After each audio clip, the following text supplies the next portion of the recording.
Buongiorno, benvenuti a questa edizione di TG Sicilia, i titoli del nostro telegiornale.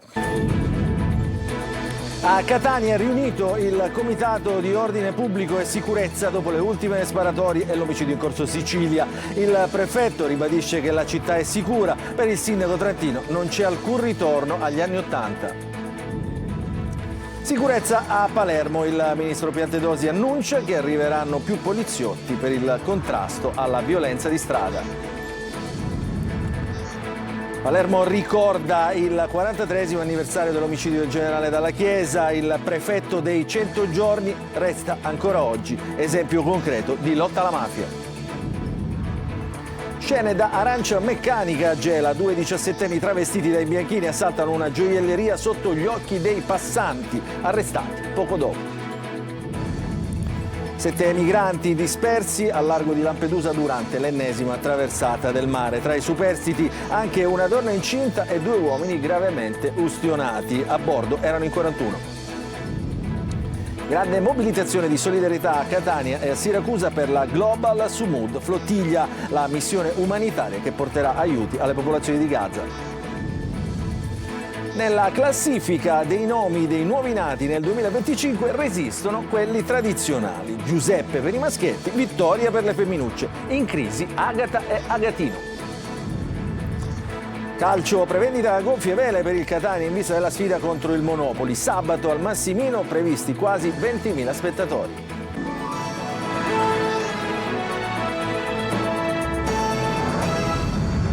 Ancora buongiorno. A Catania è stato convocato proprio stamattina in prefettura il Comitato per l'Ordine Pubblico e la Sicurezza. Il prefetto Pietro Signorello ribadisce Catania è una città sicura. Il sindaco trentino respinge le accuse e dice non c'è nessun ritorno alla Catania degli anni '80. Il servizio di Emanuela Corsi. Catania è una città sicura? Catania è una città sicura. Catania è una città sicuramente, attentamente sotto controllo da parte delle forze di polizia. Non ha dubbi il prefetto di Catania Pietro Signoriello al termine del Comitato per l'Ordine e la Sicurezza convocato oggi in prefettura dopo i numerosi episodi di violenza avvenuti in città, le ripetute sparatorie e l'accoltellamento di un posteggiatore abusivo morto in Corso Sicilia. Per il prefetto le operazioni straordinarie di controllo del territorio stanno portando buoni risultati e proseguiranno anche in futuro, nonostante le proteste delle forze dell'ordine per il numero esiguo di uomini e mezzi. Quello che in questo momento abbiamo a disposizione a Catania in termini di risorse per tutte quante le forze di polizia ci ha reso capaci di avere una riduzione dei fatti criminosi particolarmente importante, anzi di gran lunga superiore anche alla media nazionale. Non c'è nessun ritorno al passato per il sindaco trentino, ai fenomeni criminali degli anni '80, quando era forte il controllo del territorio da parte della criminalità organizzata. Siamo distanti anni luce dal passato. Io ribadisco ancora una volta quel che ha detto il governatore della Banca d'Italia, Panetta, in occasione della sua trasferta catanese dell'anno scorso, che una volta l'imprenditoria aveva difficoltà a stabilirsi a Catania perché temevano i gangli della criminalità organizzata. Adesso non succede più, quindi i fenomeni di criminalità ci sono, ci saranno sempre, ma nello stesso tempo si tratta di contenerli e relegarli a una dimensione marginale che non dia fastidio alla collettività. Già nel pomeriggio potrebbe essere fissata una data per il vertice della Commissione Nazionale Antimafia che si riunirà proprio a Catania. E ieri a San Berillo, nel cuore del centro storico di Catania, nelle zone dove è stato ucciso il quarantenne Alessandro Indurre, e c'è stato un nuovo controllo straordinario della polizia proprio nel quartiere del centro storico. L'azione degli agenti si è concentrata tra Piazza Grenoble, Corso Sicilia, nelle vie limitrofe. Durante i controlli i poliziotti hanno trovato 5 scooter poi risultati rubati e gli agenti si sono imbattuti anche in situazioni di degrado per le quali è stata chiesta la collaborazione del servizio di nettezza urbana comunale per fronteggiare lo stato di abbandono selvaggio dei rifiuti, per rimuovere divani, sedie, materassi e altri rifiuti ingombranti lasciate in strada. State vedendo le immagini di questa operazione anche di pulizia. Identificati 84 stranieri, alcuni dei quali sono stati accompagnati negli uffici di polizia per accertamenti. Il problema della sicurezza urbana investe anche Palermo. Il ministro Piantedosi proprio oggi in città ha promesso che arriveranno nuovi poliziotti dal Viminale. Il servizio di Marco Gullà. La mafia uccide di meno, ma non per questo è meno pervasiva della società siciliana e italiana, ma Palermo adesso deve affrontare anche altri problemi di natura diversa che portano ad un allarme sicurezza avvertito dai cittadini.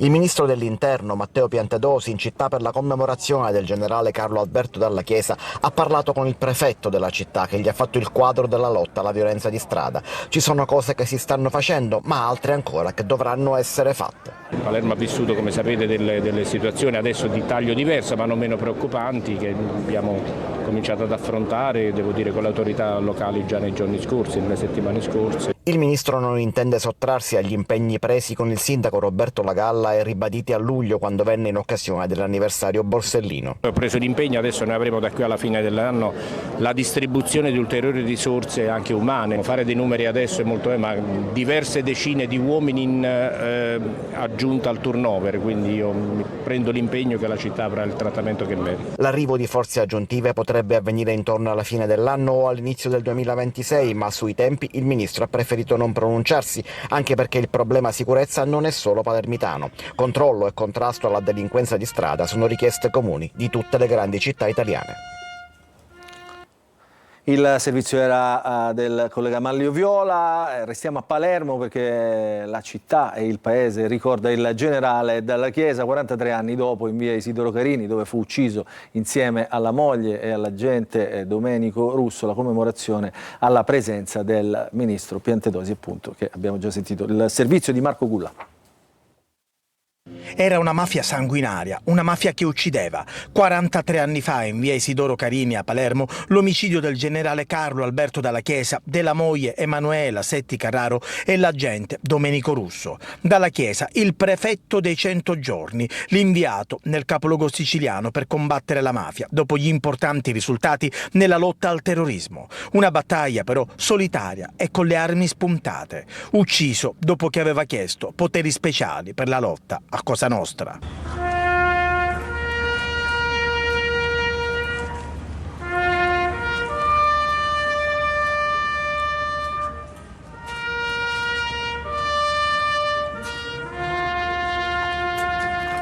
Oggi la commemorazione sul luogo dell'eccidio alla presenza del ministro dell'Interno Matteo Piantedosi, presente anche l'ex senatore nonché procuratore Pietro Grasso. Dalla Chiesa è stato un simbolo importante per dimostrare il senso del dovere, dell'impegno, del sacrificio in un momento storico del nostro paese, della nostra città.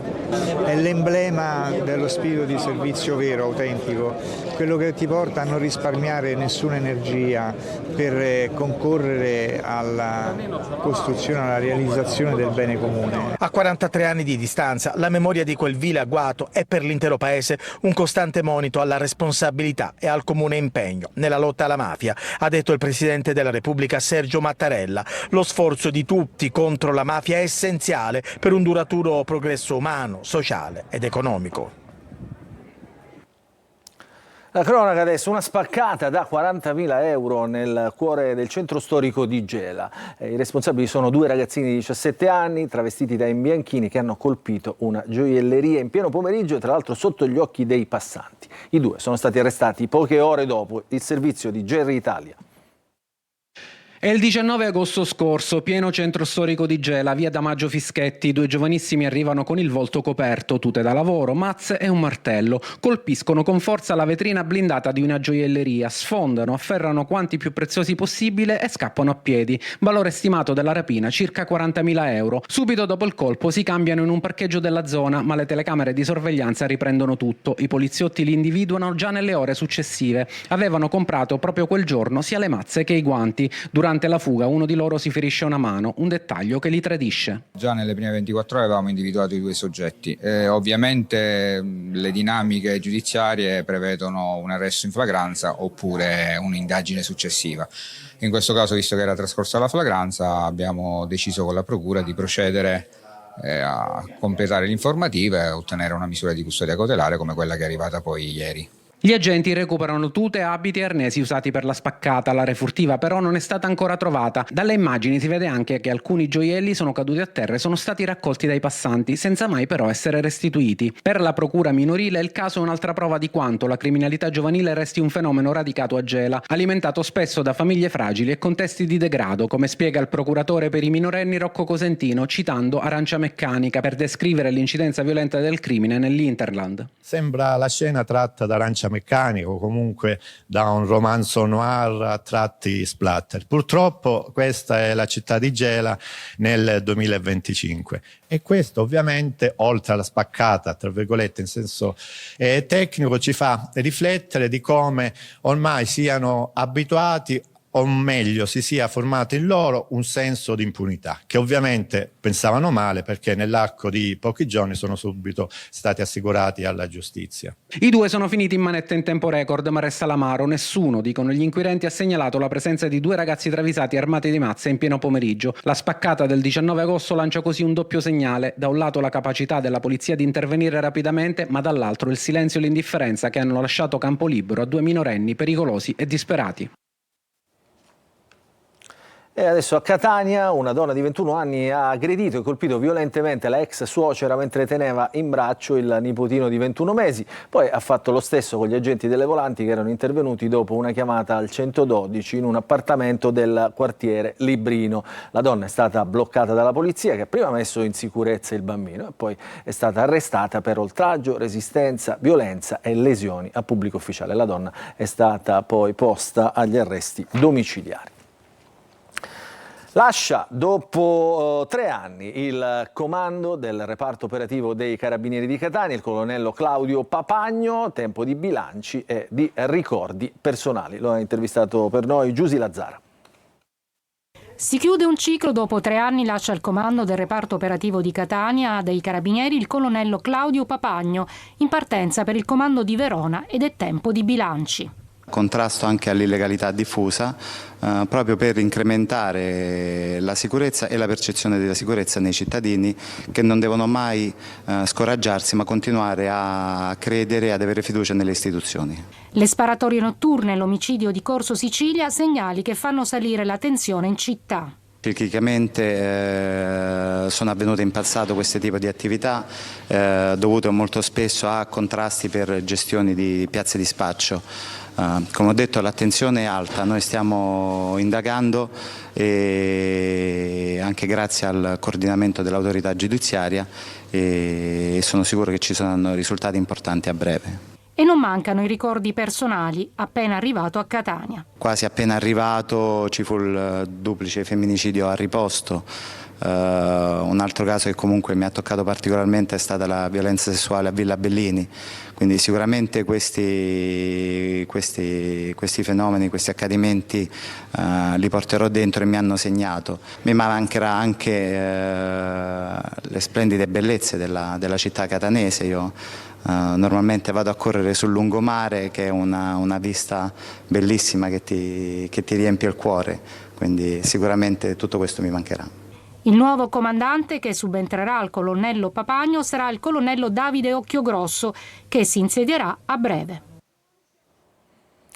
Bocca al lupo e buon lavoro al colonnello Papagno per i suoi nuovi incarichi. Ci sono 7 dispersi al largo di Lampedusa, erano a bordo di un gommone con altri 41 migranti che sono stati salvati e trasportati proprio nell'isola delle Pelagie. Sentiamo il servizio di Orazio Longo.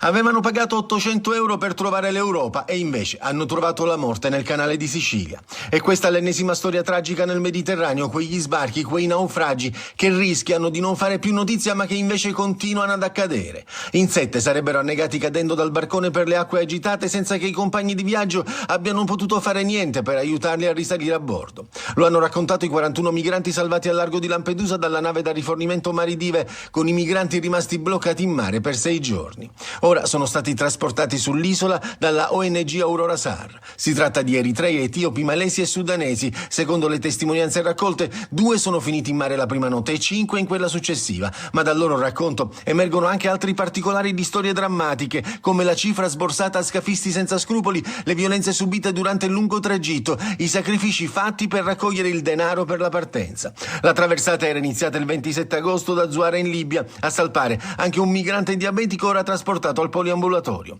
Una donna e 2 uomini con ustioni da idrocarburi, ma anche una donna incinta e un uomo in stato confusionale sono stati portati in contrada grecale dopo lo sbarco di 23 persone al molo commerciale. Viaggiavano su un gommone di 6 metri. In questo caso il costo del viaggio sarebbe stato addirittura di 950 euro. Incontrata in Briacola, l'hotspot è pieno. Fra i presenti nella struttura di accoglienza anche 182 minorenni non accompagnati. Disposto il trasferimento di 270 persone con il traghetto di linea per Porto Empedocle. E a Messina, mentre i No Ponte, i comitati No Ponte preparano una nuova manifestazione, nel dibattito sul ponte sullo stretto di Messina interviene anche il presidente Donald Trump. Vediamo in che modo in questo servizio di Francesco Triolo. Il ponte sullo stretto non può essere considerato un'infrastruttura militare, dunque non può essere conteggiato nella spesa che l'Italia affronta a vantaggio del bilancio NATO. Insomma, la spesa del ponte non può essere inserita in quel 5% di contribuzione alla spesa militare NATO. Sembra essere questa l'idea degli Stati Uniti, guidati dal presidente Donald Trump, che in qualche modo avverte l'Italia e il governo Meloni intenzionato a mettere quella spesa proprio nel bilancio del 5% NATO. Tutto questo mentre a Messina gli stati generali dei comitati No Ponte hanno deliberato ieri sera la programmazione di una grande manifestazione nazionale tra fine novembre e inizio dicembre con almeno 20.000 persone. L'obiettivo è quello di costruire tutti quanti insieme un appuntamento in autunno che abbia l'obiettivo di essere veramente la più grande manifestazione No Ponte che ci sia stata mai sul nostro territorio. Gli stati generali raccolgono tutti i movimenti e tutte le realtà di entrambe le sponde, da cui si partirà oggi con un percorso di organizzazione di questo corteo nazionale, cioè non sarà un corteo che riguarderà solo Messina, ma verranno molte delegazioni da tutta Italia, perché il problema del ponte, cioè il no al ponte, non è un problema esclusivamente messinese. Questo è uno stato generale di tutta l'area dello stretto, di tutta l'area che sarà interessata, io dico sempre minacciata da questa infrastruttura. Il movimento è un movimento che ha fatto rete, che ha oltrepassato chiaramente le acque dello stretto e che ha coinvolto tutti quei movimenti che in Calabria da anni, da decenni, anche loro stanno combattendo questa battaglia. Un corteo è stato detto che dovrà avere la forza di dare la spallata decisiva alla costruzione dell'opera e che dovrà vedere il coinvolgimento di tutte le forze nazionali che dicono no al ponte. Passa anche dalla Sicilia con una grande mobilitazione e la partenza proprio da Siracusa e da Catania delle navi di Global Sumud Flottiglia, la missione umanitaria che porterà aiuti a Gaza. Tra i partecipanti anche Greta Thunberg. Partiranno domani le navi. Il servizio di Giusy Lazzara. Naviga la Global Sumud Flottiglia, la missione umanitaria che vuole provare a rompere il blocco navale imposto da Israele e portare aiuti concreti alla popolazione palestinese stremata nella striscia di Gaza. È stata definita la più grande missione di solidarietà della storia. Alla traversata aderiscono delegazioni da 44 paesi di tutto il mondo, tra cui l'Italia. Le prime navi sono salpate da Genova e Barcellona e dopo uno stop dovuto al maltempo hanno preso il largo.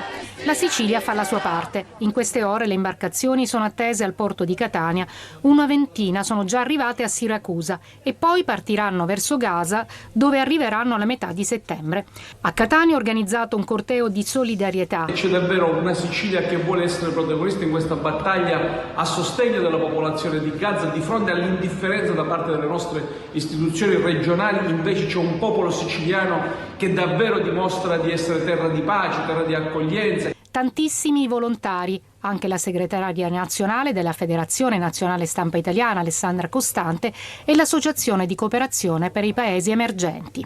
In questi giorni ci stiamo mobilitando come tutte queste realtà a supportare gli equipaggi in partenza. Abbiamo infatti dato un nostro piccolo contributo consegnando loro 160 kg di riso. Della campagna abbiamo riso per una cosa seria. Dai porti di Catania a Siracusa domani altre imbarcazioni siciliane persone salperanno per unirsi alla flotta umanitaria.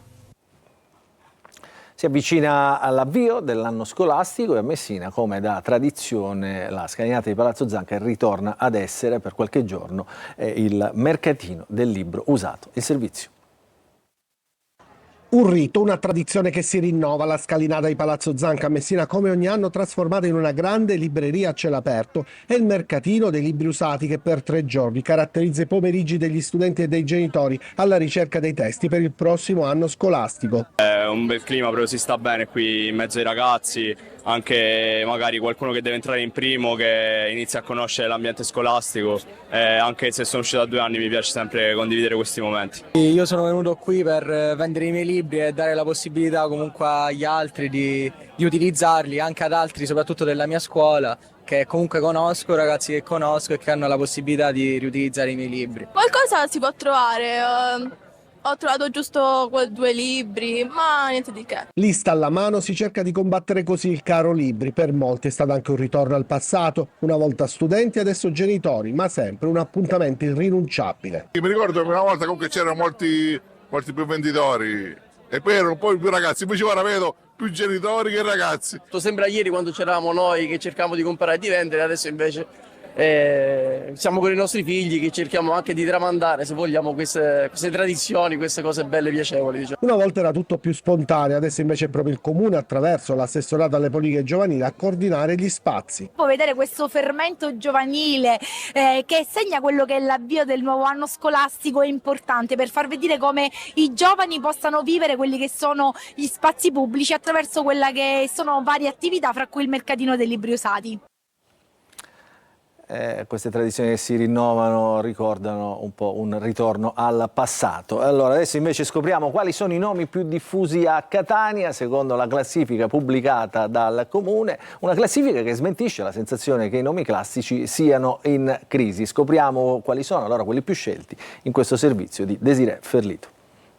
Oggi ci sono tutti i nomi che si speditato, tutti gli e Brigitte, Baudot, si chiamano come è. Oh ma che c'è, Yemene, Joseph, questi nomi si pensano tutti, ci stiamo americanizzando troppo.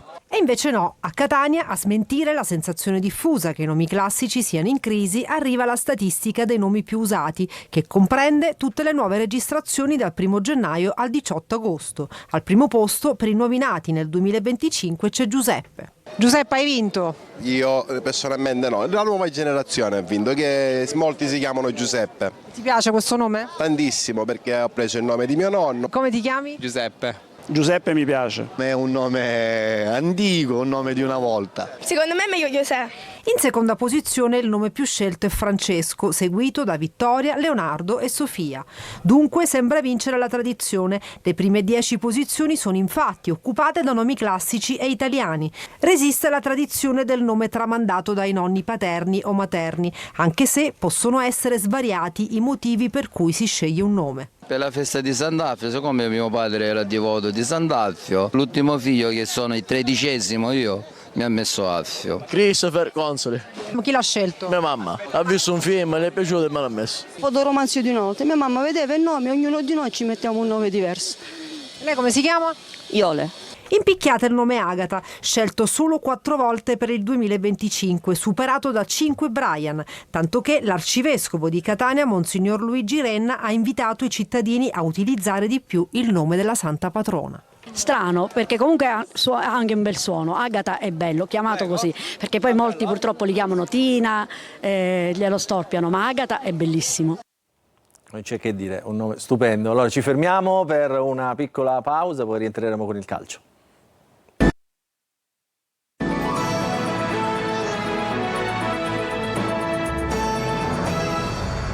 Ancora ben trovati nella seconda parte del nostro telegiornale, apriamo la pagina dello sport, parliamo del Catania, c'è grande entusiasmo intorno alla squadra rossa-azzurra che prepara la gara del Massimino contro il Monopoli. Sabato sono previsti 20.000 spettatori. Il servizio di Sergio Colosi.